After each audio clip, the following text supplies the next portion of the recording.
Hi, so in this video I'm going to give some quick thoughts about titles 4, 5 and 6 from the November 2023 TOK essay questions.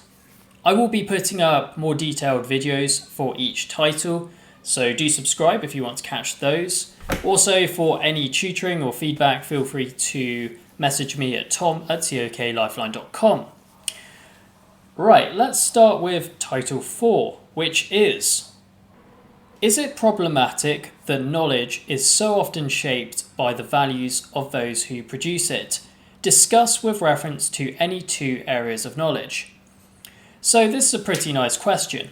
First thing to note is how values, be they moral, spiritual, political, have varying degrees of importance when it comes to knowledge production across the AOKs. So you could imagine, for example, how a work of art would probably be more likely to transmit its creator's values than, say, a mathematical theorem would. Getting back to the question, though, it's not hard to see how problematic values can lead to the generation of problematic knowledge.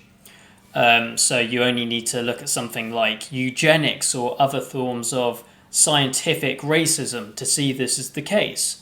But equally, you could say that pro-social values could lead to the production of knowledge which has a net benefit for society.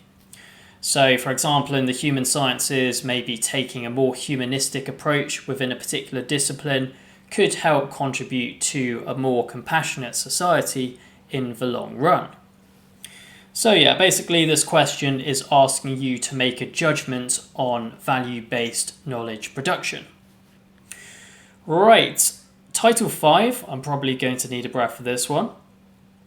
Is it always the case that the world isn't just the way it is how we understand it, and in understanding something, we bring something to it? Discuss with reference to history and the natural sciences. Yeah, that's a pretty bloody long-winded title, but put simply, it's about interpreting the world and how we project meaning onto it. So you know how we use concepts to describe and explain the world. We make value judgments about things in the world, like this is good, this is bad, etc. So this question is inviting you to consider whether it's even possible to understand the world as it actually is without us kind of putting any spin on it, so to speak. For this question, you do have to use the natural sciences and history, which does kind of make sense because they do quite nicely contrast with one another in the context of the question.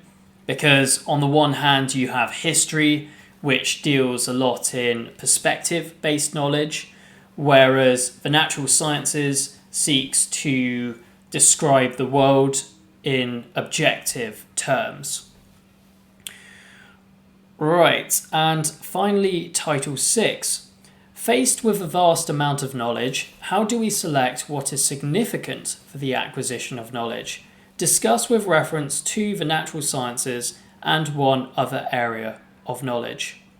So it's not particularly controversial to say that we live in a highly connected, very online world in which we have a ridiculous amount of information available at our fingertips. And it's far too much for us to handle, and over time this quantity is only going to get bigger. So yeah, this is a pretty important question. How do we deal with all of this information? How do we choose which is important and useful and which we can just discard? Okay. In tackling this question, think about some potential guiding principles we could use to do this. To be considered useful or important, worthy of consideration. Maybe information needs to fit into a coherent structure. It needs to be grounded in reason. Okay, so whatever doesn't fit the criteria you have set should be discarded. Okay. It may very well be the case, though, that one set of criteria for defining and selecting useful knowledge is useful for one type of knowledge, but maybe not so much for another. So, what's helpful for the natural sciences may not be so useful when it comes to more subjective types of knowledge, such as the interpretation of art. Also, if we discard any knowledge, don't we run the risk of losing potentially valuable insights, which don't seem so apparent at the time? Okay, so yeah, there are a few things to think about regarding this question. Okay, as I mentioned, I will be putting up more detailed videos for each guide, as well as releasing a lot more detailed written guides, so do check those out if you're interested. If there's a particular title that you want me to put out first, please do let me know in the comments, because whilst I am going to try and get around to doing all of them, if I can see that one is more popular, I will prioritize it. Okay, so do let me know. Right, we'll leave it at that. Thank you very much for watching.